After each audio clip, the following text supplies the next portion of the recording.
السلام عليكم ورحمة الله وبركاته. أعوذ بالله من الشيطان الرجيم. بسم الله الرحمن الرحيم. الحمد لله رب العالمين، وأفضل الصلاة وأتم التسليم على سيدنا محمد النبي الأمي الأمين وعلى آله وأصحابه أجمعين. أما بعد.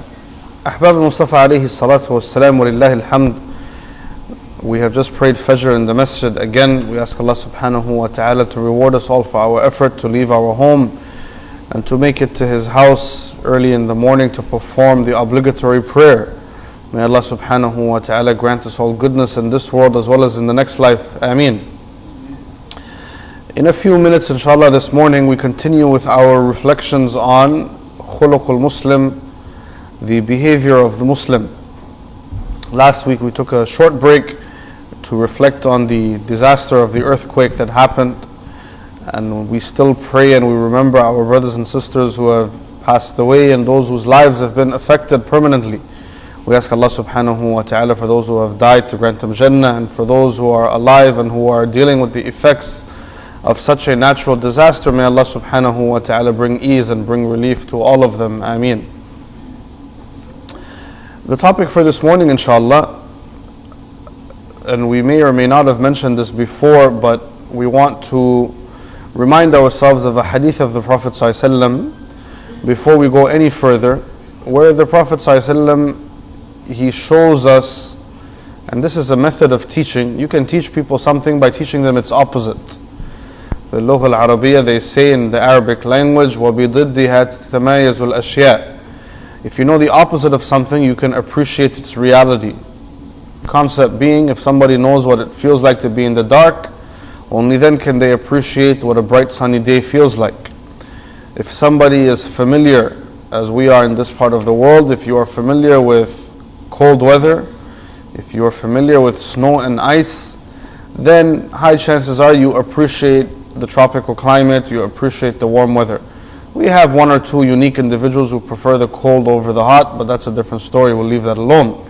But in any case, if you know the opposite of something, it's easy to understand the original concept. And so the Prophet ﷺ, in a famous short hadith, he taught his companions and he taught all of us by extension what is the opposite of the Muslim behavior. What is, the type of characteristics that we don't want to have. And the way the Prophet ﷺ illustrated this is by teaching us about the signs of hypocrisy. The signs of hypocrisy. What do you see in a hypocrite? And the Prophet ﷺ said, very clearly and in a very straightforward way, without beating around the bush, he said, Ayatul munafiqi thalath. The signs of a hypocrite are three. And who is a hypocrite before we go any further, right? Who is a hypocrite? What is hypocrisy? This is what we call in the Arabic language, what many of us have heard before, the hypocrite is a munafiq. And the act of hypocrisy is called nifaq. And what's the definition of hypocrisy and being a hypocrite? In simple terms, it means someone who's not honest about what they say or about what they claim. So Allah subhanahu wa ta'ala in the Quran speaks about hypocrites as those who proclaim that they believe, but in their heart they don't really have iman. They say we believe, but they're not being honest about it. Why do they say they believe then? There could be any number of reasons. Some of them want to be around Muslims for worldly gain. Some want to be around Muslims so they can get information to hurt Muslims. Some are acting for other worldly benefits. Maybe somebody has relatives, or maybe his wife's family is a Muslim, so he's acting as a Muslim as needed. May Allah protect us. Then you have all kinds of scenarios that will give incentive for a person to act as a hypocrite and to practice hypocrisy. In the time of the Prophet ﷺ, this was no different. The Prophet ﷺ, he had disingenuous people around him. He had people that used to pray with him in his masjid, and they wanted, destruction and they wanted disaster for the Prophet ﷺ and for the Muslims. This means they were hypocrites. Allah subhanahu wa ta'ala, exposes the hypocrites in the Quran. And he talks about them and he says, وَلَا يَأْتُونَ الصَّلَاةَ إِلَّا وَهُمْ كُسَالَى. They don't come to salah except in a very lazy way, dragging their feet, barely making it. You can tell they don't want to be there. This is one of Allah's descriptions of the hypocrites in the Quran. But our focal point for this morning's discussion is that hadith of the Prophet ﷺ. So he said the signs of the hypocrite are three. What are they? Number one, إِذَا حَدَّثَ كَذِبْ. If he speaks, he lies. The hypocrite, he or she is someone who is not, by nature a truthful person. And if you're wondering why we're discussing this hadith, because according to the text that we are studying, there are a couple of very important characteristics of the believer that we're trying to emphasize. One of them was to be truthful. One of them was to be someone who fulfills their promise. And another one which is coming up is somebody who is able to manage and honor the trust that is given to them. So to understand these essential qualities that a Muslim must have, these essential characteristics in the Muslim behavior, we should also understand their opposite. So the Prophet ﷺ says, the first sign of the hypocrite is when he speaks, he lies. He's somebody who cannot be trusted to speak the truth, for whatever reason. People lie for various reasons. And the Prophet ﷺ in a different hadith, he cursed the king who lies. And the understanding here, it has nothing to do with king or queen or whatever. But the concept is, if somebody has power and authority, why are they lying? Generally speaking, the weak people lie to protect themselves and to get out of trouble. But if somebody is the ruler of the land, if somebody has authority in a space, if somebody is in charge, then why are they lying? Who are you defending yourself from? But in any case, the hypocrite has a habit of lying. This could be that he wants to conceal the truth. It could be that he exaggerates a story that he's telling to include few lies. It could be that he's just not truthful generally when he speaks. But the first sign of the hypocrite is when he speaks, he lies. The Prophet ﷺ said, secondly, وَإِذَا اؤْتُمِنَ خَانَ. If you trust him with something, he will betray that trust. What does this mean? It means if you give him some sort of an amana, you're going to find him betraying that amana. What is an amana? An amana is anything that is entrusted to someone. And there's a long list of what an amana could be. And that is actually the topic of the chapter that I have in front of me. Right? There are a whole spectrum of different types of amana. So for example, anybody's role of leadership is an amana, it's a trust. If people appoint me to be the Imam of the masjid, that is a trust given to me and I should honor it. If people select me to be anything, a president, a director, a member or a leader of a committee in the masjid, it is a trust and I should fulfill it. If people appoint me, to manage anything, it should be a trust that I take seriously. Allah subhanahu wa ta'ala has given parents the trust of their children. Those children, until they are old enough and mature enough to manage their own lives, they are a trust. Allah has given you the opportunity to care for His creation. It is a trust given to you. We will be asked about how we manage the trust. The Prophet ﷺ said for the lady that her household is something that she is responsible for. It's a trust to her. How the family, operates and how the household is managed and what type of expectations and rules are followed in the house. She will be asked about it. This is the trust that was given to her. And the Prophet ﷺ gave many, many other examples. But in reality, each of us has something that is entrusted to us. This is beside the obvious understanding, which is if I trust you to give you something to hold on my behalf as a trust, I expect to find that trust when I come back. So as an example, if I give my brother, I'm traveling or whatever, and I give him $10,000 and I say, hey, this is, some cash that I've been holding on to. If you don't mind, hold on to it for me. And when I come back, I'll pick it up from you. I just want it to be safe. then you find that the brother, when he comes back, the fellow who was entrusted with the money, he says, here's 5, brother, the other 5 I invested for you, don't worry, it's coming back soon. Who told you to invest it? I didn't leave you with any instructions to even smell that money. You should have left it exactly as it was, the way I gave it to you. And the same could be said for any number of things. Somebody leaves town, for example, and they leave the keys to their house as a trust with somebody, that in case of any emergency you have access. If you need to shovel the sidewalk, you have access. And the person travels and goes and comes back and finds out that mashallah the house was being used as an Airbnb for the entire month. Now everything is broken, everything is trashed, the garbage is left behind, and the place is an overall mess. This is a trust that was left with you that you have to fulfill, and you have to manage the trust in an appropriate way. Anyways, the Prophet ﷺ says, وَإِذَا تُمِنَ خَانٍ. For the hypocrite, if you trust him with something, forget it. There's no way you can get your trust back from him, and there is no way that he can live up to any trust that is given to him. This is a problem. And the third sign of the munafiq that the Prophet ﷺ mentioned, he said, وَإِذَا وَعَدَ أَخْلَفَ. If he promises something, he will break his promise. Right? Big problem. The hypocrite, he doesn't have any sense of responsibility towards fulfilling his promise. And again, there are many ahadith that address this. There is a story in the seerah of the Prophet ﷺ having an appointment with a man.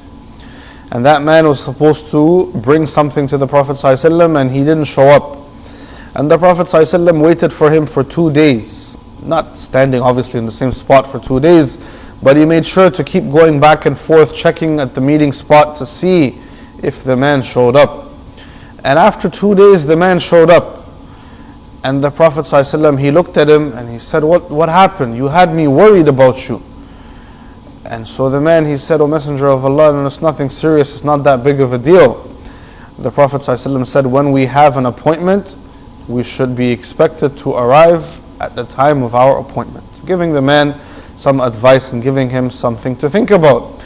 So if you make a promise as a Muslim, we should fulfill our promise. Obviously, we should promise reasonable things, and we should make promises that are permissible. Don't promise somebody something that is haram and then go back and say, I figured out that I cannot fulfill my promise. Even though if you did promise somebody something that is not permissible and you figure it out, you should break your promise. But in any case, the habit of being able to fulfill one's promise is very, very healthy. And this is something that we can, inshallah, I trust and I hope that as adults, these are things that we have mastered and we understand the importance of, right?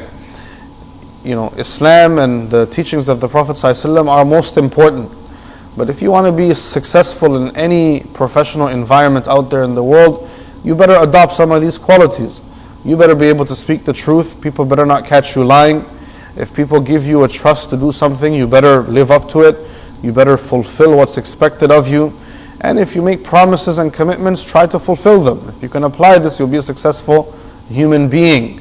Then inshallah, these are things that more than anything are a reminder for us, especially, that we can teach and instill into a younger generation that these are the Islamic values. When we talk Islam, when we talk deen, when we talk religion, we don't only mean, ritualistic acts and other things that are obviously important, but we talk about developing characteristics and building qualities that eventually will lead to complete success in this world and inshallah success in the hereafter as well. So the Prophet ﷺ, he said, the hypocrite, if he makes a promise, he cannot fulfill it. What are real life examples of this? If he has an appointment to meet somebody, he can't be trusted to show up. He tells you, brother, I'll be there and this one I have to be very careful about. Right? He says, brother, I'll be there in 5 minutes. He means 3 to 4 hours. By the way, we make this mistake sometimes as well, but that's because in our culture, 5 minutes means any amount of time. 5 minutes could be 2 minutes, it could be 20 minutes, it could be 2 hours, it could be 3 hours, but you get the point. In general, if it's something that is culturally appropriate and people understand that, and this is reality, right? And in certain cultures, somebody saying I'm 5 minutes away means I'm on the way. It doesn't mean literally I'm 5 minutes away. It means I've left my house. If that is the understanding between the people, then fair enough. But people should not feel that they are being deceived or that they are being let down. And all of us, I think, understand this, right? So for example, I can tell my family at home that I'm 5 minutes away, but I'm not going to tell my co-workers at work that are waiting for me in a meeting, and I just left my house barely at 8:30 and the meeting's at 9. I'm not going to say I'm 5 minutes away. They have no clue what I'm talking about. And when I show up 55 minutes later, they'll look at me like I'm crazy. Then the same concept, we should inshallah try to make sure that we are truthful when we make promises. The big one that I found out sometimes we can have difficulty with, and again it's for various reasons, but it's promises that we make within the family, right? So this is something that we have to be mindful of, whether it's with the children, with the husband, with the wife. Giving somebody hope that there is something that's going to happen cannot be for free, that you don't see any commitment or any responsibility to fulfill what you promised or what you offered. Example, you talk to the kids, you guys are going tubing today, but imagine it was the summertime, you talk to the kids about going to Wonderland. And the kids in their mind set up big expectations. That, Dad spoke about going to Wonderland. He said if I'm free on Sunday, we're going to go, this, that, the other. They told their friends, everything in their mind is set to go. And then what happens on Sunday? When Sunday morning comes, what does the father say? He said, I said inshallah. No, what does that mean? I'm just joking. Hopefully we don't do that. But the idea is sometimes when Sunday comes, for one reason or the other, we find an excuse to pull out of that plan. We might say something like, I'm busy, I'm tired, I'm bored, I want to relax at home, whatever the story is. Not realizing that we should have been more responsible when setting up expectation earlier in the week, right? If you really had genuine doubt that you may or may not go, if you were 50-50 about it, and if you were more than likely 60-40 that you're not going to go, then why set the kids up with the wrong expectation and a false sense of a promise that they will be going somewhere where you really are hoping that you will end up not going? Then we should take this seriously, inshallah. And the same, as I said, goes even among adults in the house, right? Between the husband, between the wife. Don't set, expectations, or don't allow people to assume that you are committing to something that you really aren't. If you really commit to something, make sure you fulfill it and you live up to what you committed to. And if it's something that you doubt that you will be able to commit to, be upfront from the beginning, that I cannot promise that. This is something I can't commit to. You'll find that inshallah this is way healthier in the long run, and people's appreciation for the fact that you are honest and upfront will be something that grows, inshallah. Just while we're talking about this, something interesting, I just came across this yesterday or the day before. But apparently children, it's part of how their brain is made. Allah subhanahu wa ta'ala created them in such a way. Children do not have the ability to decipher between plans that may happen and between plans that are expected to happen without any interruption. Meaning, apparently when you talk to a kid, and this is all psychological in their brilliant minds, when you talk to a kid about something that you plan to do, the kid's brain doesn't receive that as something we might do. The kid's brain becomes overly excited at the possibility to do something fun. Example, you tell the kid that tomorrow after school we may get ice cream. The kid does not hear, nor do they know how to process, we may get ice cream, we may not get ice cream. There's a chance we'll get ice cream, but there's also a chance we won't get ice cream. That's not how a kid's mind works. The kid hears ice cream, the kid hears I'm getting ice cream, and the kid's brain starts to prepare for the excitement that comes along with getting his ice cream cone. And then what happens, again, as we were just mentioning earlier, many times we talk for the sake of talking, or for the sake of, distracting the children, and we have our own plans, or we don't have any plan to commit or to fulfill what we were talking about. And so apparently, the kid in his mind, he was convinced that tomorrow is the day I'm going to get ice cream. When tomorrow comes and you explain to him that, we were thinking about it, I said maybe, maybe not, I'm actually in a rush to get home, so we won't be getting ice cream today. For that kid, the sky is falling, because his mind was wired on an expectation that this is what I'm going to be doing. And it's not because, and that's why kids throw, tantrums, right? Because in his mind or in her mind, there was an expectation that something would happen. And sometimes we don't even consciously realize that we set them up for failure by giving them the wrong expectation, that their brilliant young minds don't have the ability yet to logically decipher that this may happen. The fact that it's being discussed and it's being presented to them, in their mind it's an understandable, or it is an understanding that they have, that this is the plan and this is what will be happening. In any case, this is some of what we wanted to share this morning, inshallah. And perhaps next week we will look in a little bit more detail into fulfilling promises, and also, managing and fulfilling a trust that was given to you. Other examples of what kind of trusts exist and how we can fulfill them, and what kind of promises we are required to uphold, inshallah. There is obviously, the biggest promise that you and I have ever made that we don't remember. And that is the promise that we made to Allah subhanahu wa ta'ala before we came into this world. We'll talk about that next week, bi'idhnillahi ta'ala. I hope you guys enjoy the weekend ahead. For those of you folks who are going tubing, hopefully you guys have fun and enjoy the day. The weather is meant to be great. It's a good day to be outdoors. Hopefully you guys all have fun. And for those of you who are at home, inshallah, find a way to enjoy the Sunday evening. And obviously it is the family day long weekend, so enjoy some extra time at home with your family. And we hope and pray, inshallah, that everyone is well, in the best of health, as well as in the best of iman. Until we meet again next time, enjoy the weekend and take care. Assalamu alaikum wa rahmatullahi wa barakatuh.